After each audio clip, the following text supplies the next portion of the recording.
All righty. So first we have Liz. And she is a licensed clinical social worker and program director for Bakhita Mountain Home. She has experience working as a trauma therapist for the Department of Defense and is a clinical assessor for the Veterans Administration. She's spent several years working in residential programs, facilitating groups, and offering in-home services to families in need. She's originally from Oregon, but a military spouse who now calls Colorado Springs home. Tell us a little about Bakhita Mountain Home. Sure. So Bakhita Mountain Home, for those of you who aren't aware, is a residential home here in El Paso County, and we serve adult women survivors of sex trafficking and sexual exploitation.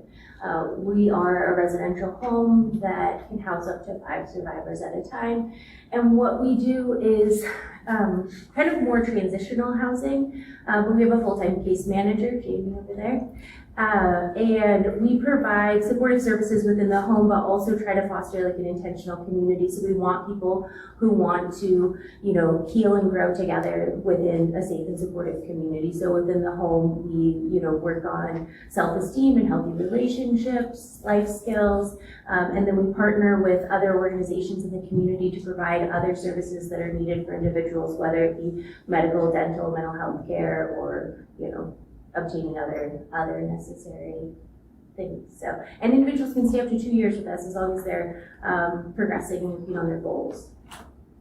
Okay, let's meet Mandie. Mandie Hoehne, Director of Survivor Care at Reclaiming Hope. She first read a book by Michael, how do you say that? Oher, called I Beat the Odds, and later that was made into a movie called The Blind Side, and it opened her eyes to the needs of foster kids who age out of the system, many of whom are vulnerable to trafficking. She's since focused on volunteering to eradicate trafficking with Reclaiming Hope and The Place, our task force, and the diversion program that's part of our task force. She hopes to help others understand that human trafficking is real and what they can do to address it. She's passionate about this as it impacts the most vulnerable among us who don't have a support system to help them walk through the difficulties and traumas of life. Mandie has a vision for housing and community mentorship, including teaching life skills and offering opportunities for survivors. She wants to bring Christ's love, joy, and hope to mentees. Mandie, tell us about Reclaiming Hope. So Reclaiming Hope does a couple of different main things. One of them is we have hope bags that we give to local law enforcement, FBI, victims advocates, really anyone who has first point of contact with a victim. And so we've actually done over 750 already just this year. And those are completely free to all those people. They're completely free donation. The other thing that we do is mentorship for survivors, one-on-one mentorship with people who are ready to walk through life with someone and just have that support. And in that mentorship, we have seen how much they need housing. And so we have 2 apartments, which are both full, with 2 of our mentees, and they can, one of them is on a short-term lease, one's on a long-term lease, so we kind of work with that, but that's more independent housing with a little bit of regulations on that. Okay. Ashton, say hi. Ashton Strutz is the Director of Operations at Sarah's Home, and her primary passion is empowering survivors of sex trafficking with resources and the freedom of healing. When she was about 13, she read a book that lightly touched on the issue of human trafficking or sex trafficking, and was shocked to find such a dark reality, not only in those pages, but in the world today. She obtained her undergraduate degree in social work with a minor in psychology and Bible, and began working with various anti-human trafficking organizations, including International Justice Mission, Extended Hands of Hope, and now Sarah's Home. Tell us about Sarah's Home. Yes, so Sarah's Home works with minors, so girls 12 to 18, and we provide residential services, so they live with us for an average of about 18 months, and in that time they're getting tons of therapy, so they do a lot of different types. They do equine therapy, art therapy, and then traditional therapy. And they're completing their schooling, catching up with all of that in their time with us. And finally, Bailey. Do you say your last name Thiry? Yeah, Wow. no one gets it right. Well, I was about to mispronounce it. She's with Tessa of Colorado Springs. And Bailey currently serves as the Human Trafficking Program Manager with Tessa of Colorado Springs. Raised in Kentucky, Bailey's work history includes corrections, the courts, and community reentry. She first began working directly with survivors as a volunteer advocate at a rape crisis center, where she found her passion for assisting victims. Upon moving to Colorado last year, she hoped to continue working in a full-time role and has served with Tessa since April of this year. Bailey's goals for the Human Trafficking Program currently focus on community outreach and education and expanding services to survivors. Tell us about those. Yeah, so Tessa serves not only survivors of human trafficking, but also of domestic violence and sexual assault. We provide a lot of wraparound services for all of the survivors, as well as many qualifying children who might be children of the survivors or survivors themselves. We offer clinical services, legal services for those trying to gain custody, get protection orders, things like that. Full case management, very intensive case management for the human trafficking survivors. Advocacy, we provide court advocacy, hospital advocacy. We do have a safe house, which is, again, for all of the victims that come through our office who qualify, but they do take the human trafficking survivors as well. So survivors that are in the safe house can stay up to 7 weeks. It is considered an emergency housing, where we will focus more on case management there and working on finding them something more stable as far as transitional or permanent housing. Okay. Well, my first question to y'all after that was to tell us about the role housing plays in the services you provide, and some of you have kind of already touched on that, but if you haven't, or if you want to expand a little bit, let's just take it away. Yeah, it's like I said, our program is a residential home. We try not to say we're not a housing program, right? There's a lot more to Bakhita than just providing housing. And so we kind of try to separate ourselves from that, and also from emergency housing. Our assessment process can take a couple of weeks, and so we're definitely not an emergency placement. If somebody needs, somewhere to be urgently, then we help find them somewhere else that they could be while they work through our process, because it does take a while, and our program is quite lengthy. If people stay for the full 2 years, so we kind of work through that intention. But housing is one of the main things that we provide within our program. All right, Mandie. I think housing really kind of came about for these two gals. We had one that was living in a shed in the backyard, and one that was living in a 5x5 storage facility as well. And so it's really meant something completely different to them. They have stability. The one gal specifically talks a lot about stability and how she really feels like she can heal and get through her trauma in a place where she's safe. And the other one, I think, has gotten a little bit of that. It's more of like a touching place where she knows that she can have her things in one place, and she can go back to it, and she can, she can be there and know that it's a safe place for her. Okay, Ashton. Yes, I sort of touched on it, but we're long-term, so we don't do any emergency services.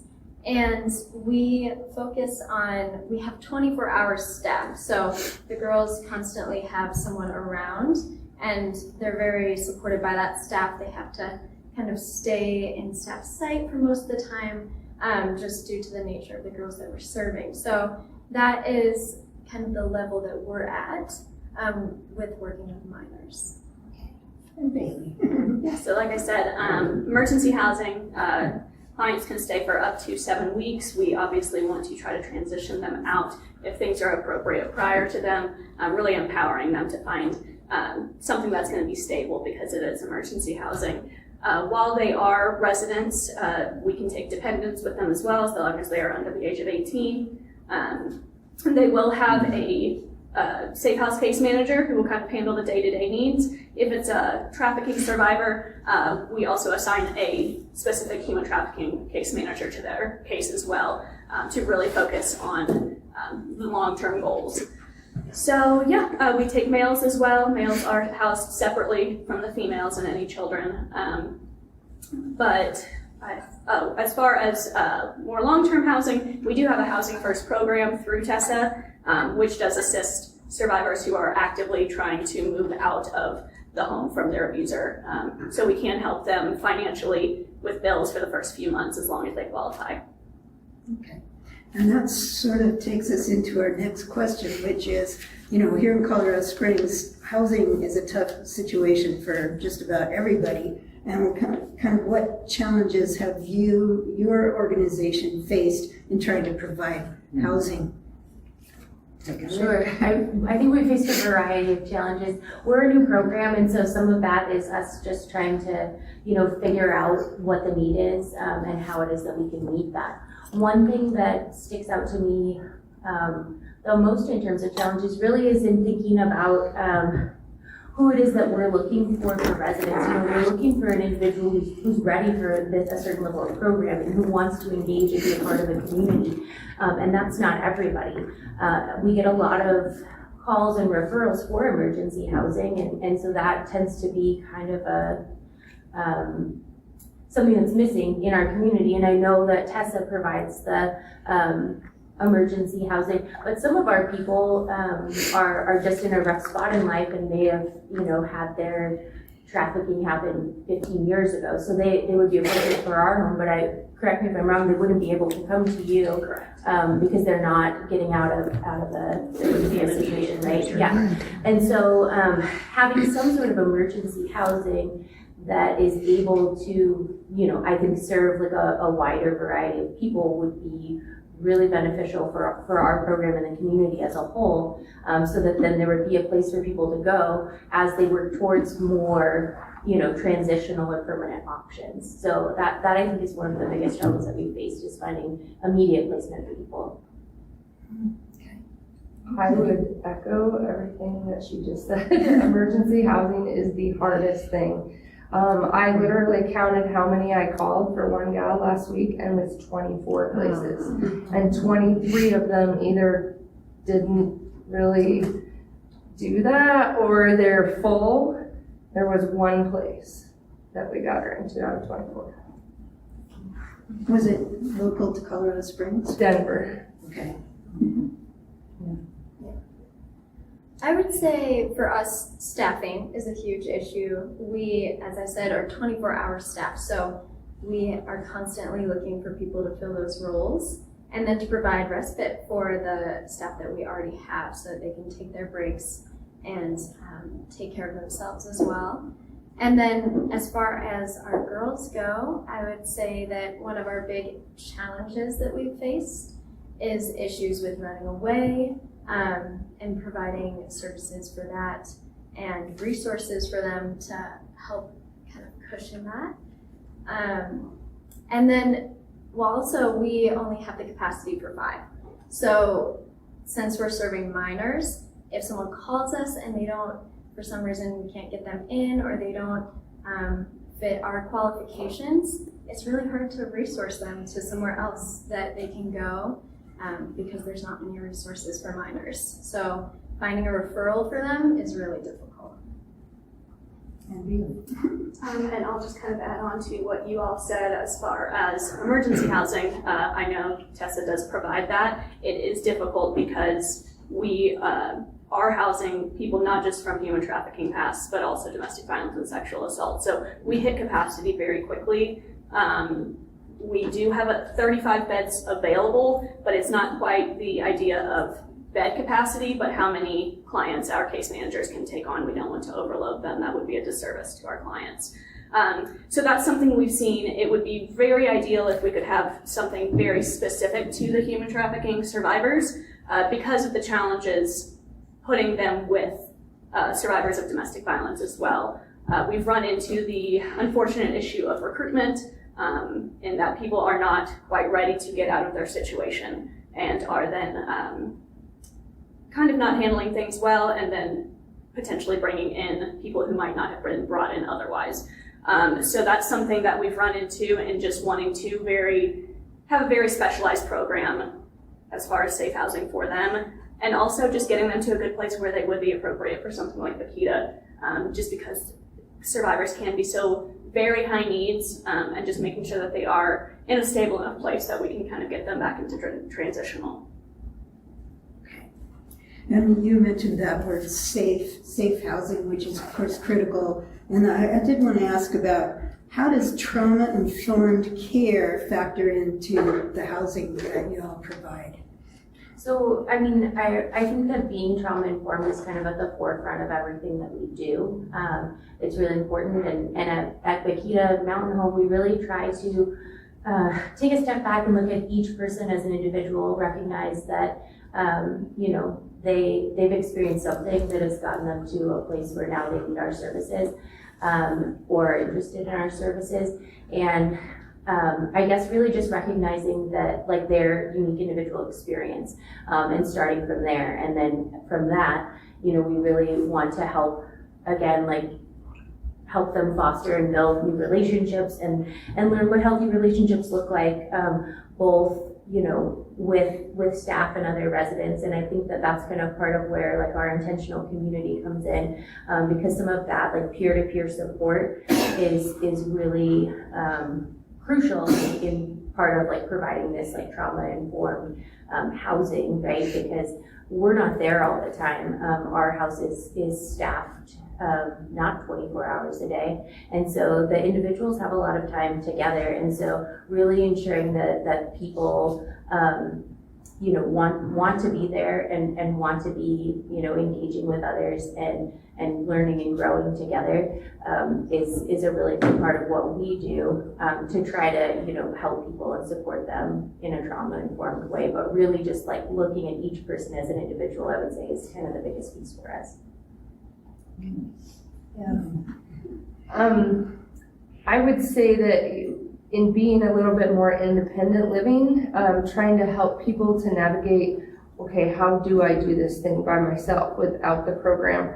And going out and getting a job and going and doing different things. So trying to empower them to make their own calls, show up for their own things, but also helping to support them along the way. Giving them grace, but also giving them boundaries.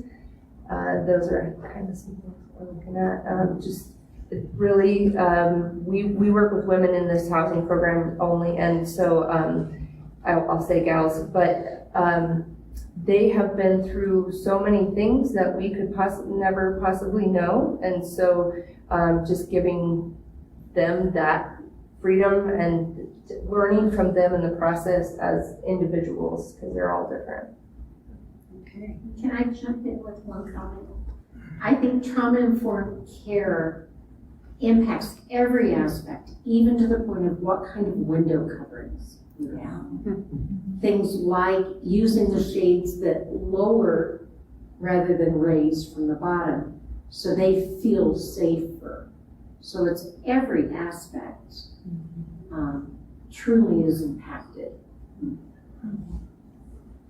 I fully agree with that. I think it goes everywhere from staff. So all the trainings that our staff is constantly getting, we have, I think, 25 hours that we have to reach every year of constant training on trauma-informed care and things like that. But then also things like the school that we have on our campus. We just did a whole redesign of it, and so we had to think of those kinds of details that you're talking about, where how do we want the desks to be, because they were thinking about cubicles, and is that going to be too confined? Is that going to feel triggering in any way? So all of those details are really important. We have things in our sensory room, in our school, that we have a sensory room, so they can go in there if they're feeling triggered or something during school, they can retreat back there and go and look at the lava lamp or listen to calming music, things like that in our school, and that's also in our house as well. A workout room, all of those like outdoor things, like we have hammocks and just different places that they can go and do things to decompress, and all of that in our school as well. Yeah, just kind of adding on to everything that they said. Also, all of our staff is trained in trauma-informed care very extensively. We do ongoing trainings just to kind of update that. Training specifically on human trafficking for those advocates that don't work specifically in our department. We also are very big on teamwork and kind of recognizing when things might be triggering also for us, and that we might not be the best person to address the situation with a client, and really kind of staffing that with other people and saying, hey, do you have any ideas on how we can work together? Or I don't feel like I'm the best person to address this situation. Could this person jump in instead? So really taking care of the clients and recognizing that we need to be in a good headspace as well to be able to do that. And kind of what Mandie said as well, not only, obviously we want to not trigger anyone and make sure they're in a good headspace, but we also want to empower our clients and really hold them accountable because so many survivors have had a different kind of lifestyle, and being in this awful situation we can't even understand. We want to kind of teach them those tools to have while they're out, kind of outside of what we're doing, and being able to kind of be self-sustaining for the long term. Right. So I'm gonna ask another. What would you or your organization like to see happening in terms of housing? How about maybe not just for your organization, but broader? There you go again. Sure. Yeah. Well, so I think it's interesting to look at the services that we're all providing, and I think if you're just kind of looking at it from a distance, it looks pretty comprehensive, right? Like we have the emergency housing, we have youth housing, we have transitional, and then, even the housing that Reclaiming Hope provides is even more independent, right? Like you have, it's not a community, it's more independent housing. But I think that like we were saying before, there are really clear things that are missing. And something that we're running across, right, is looking at, again, when somebody's in an emergency situation, there often is not a place for them to go. And so I couldn't say that enough, is that is a piece that we need. But what I would really like to see is maybe more, it could be emergency housing, but it could also be a place where people could be for, say, 90 days, something like that, where somebody could really go and feel comfortable and know that somebody's not going to ask me every day what my plan is and when I'm leaving. I know that I get to stay here for 90 days, and during that time we're going to work with other programs and other providers within the community to find a place that's a good fit for you. Again, like I said, we're not for everyone because we are a program, we're not just housing, but not everybody wants a program, right? And so if somebody stabilizes in this 90-day program, then they could come to our program, or they could go to a transitional space, or they could find independent housing. But that's what I would like to see. So something kind of that fills in the gap of all the services that we're providing, but definitely something that could be more urgent for individuals. Can I ask a question? Not only the filling in, but what of the services that you all provide you need more of, like more emergency, or we have the youth, but it only houses 5 at a time. So is there a greater demand and we're able to, so even some of the same, would that also be the case? I would say that there's always going to be a need for housing, and probably throughout all of the populations that we serve. But if I had to have an order of preference of things, Yeah. I would start with that piece that I feel like is missing from our community, and then expand from it. But I think that if we were to solve that problem by providing more of that emergency stuff, we would see a greater need for what it is that you're talking about, because we would have all these people identified, right? And then we would need to help them find places to go. And so I think that starting with that would then create a need for more of the things that we're already offering. Right. Absolutely. Right, that makes sense. I would totally echo the emergency housing. That's the biggest thing. Somewhere that's safe. And then I also think that we have, I don't know if it's just our community or what, that we have a different idea of what affordable housing is. So ours are subsidized, and affordable housing in Colorado Springs is $1,000 to $1,200 a month, and I'm telling you, they can't pay a third of that.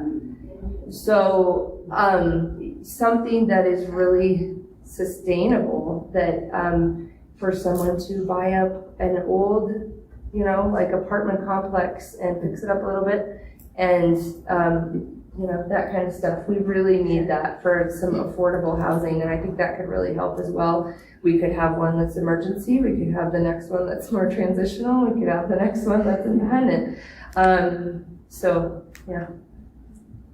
Okay, Ashton. Yeah, in addition to all that, I would also say more homes for minors. And minor boys, boys in general, men in general.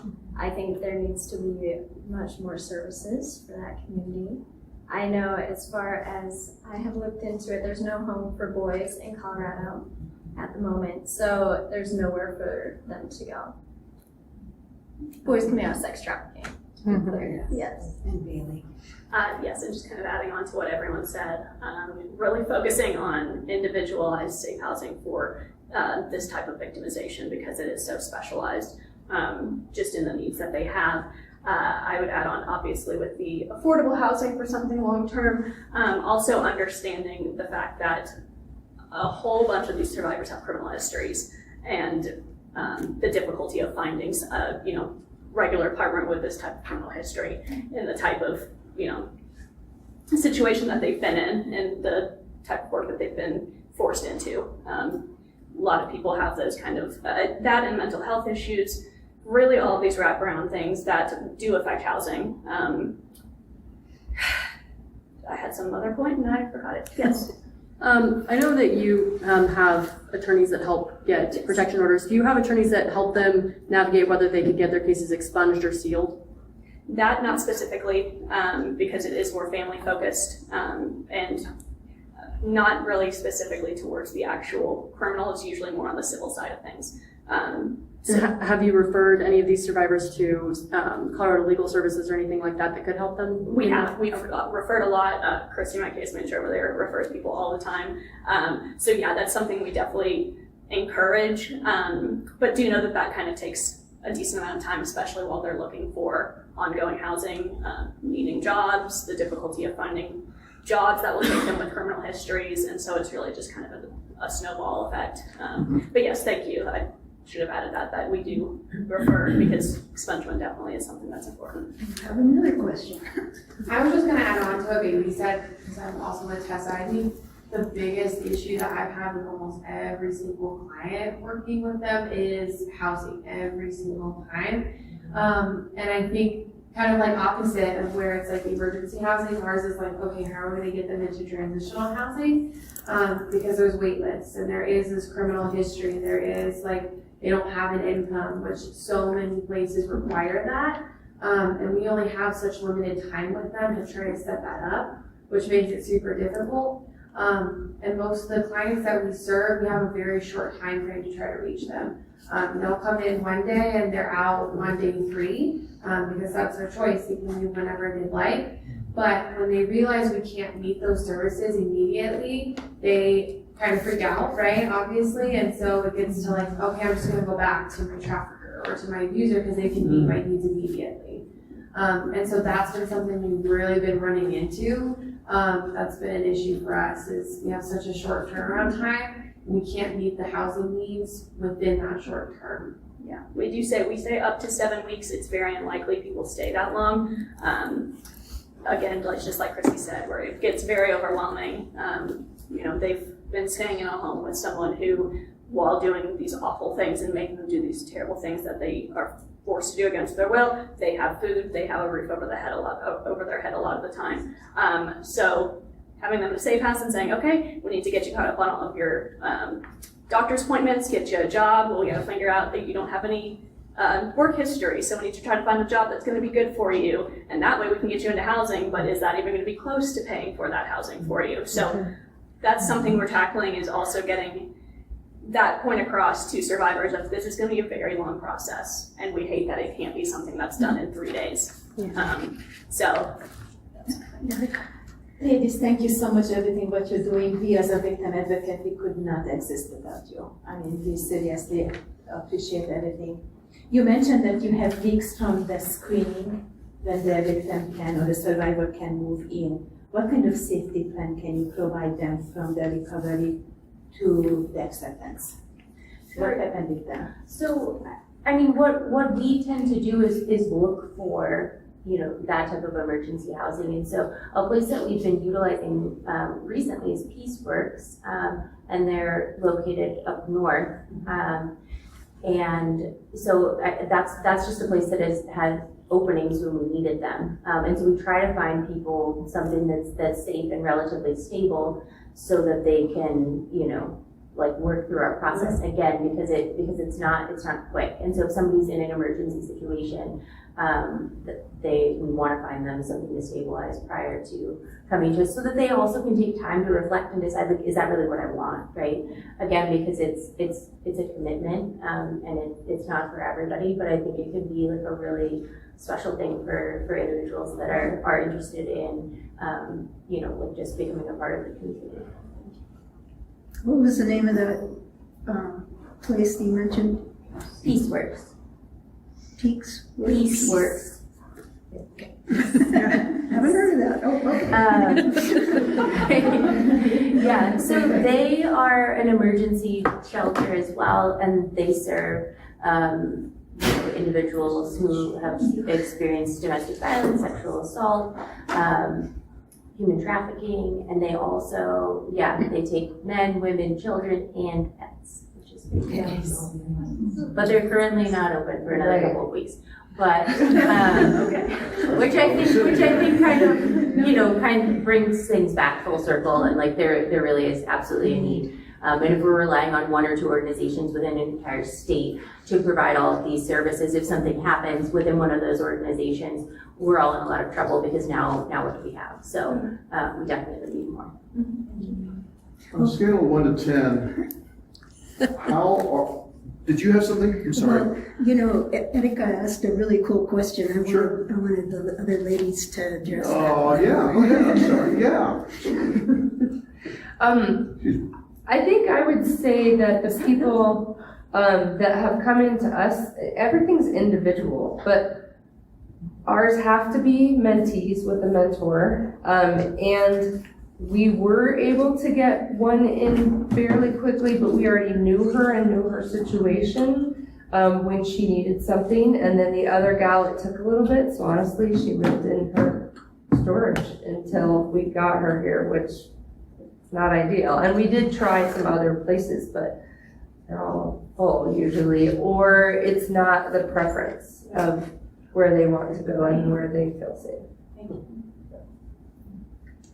Yes. Are you asking about what is the initial process? No, I'm asking what's happening with them under the process. So you have a recovery, and then a screening.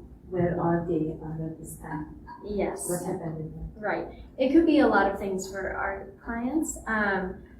Some of them are home with their families, which is potentially not great, depending on their situation. Some of our girls come from juvenile detention centers.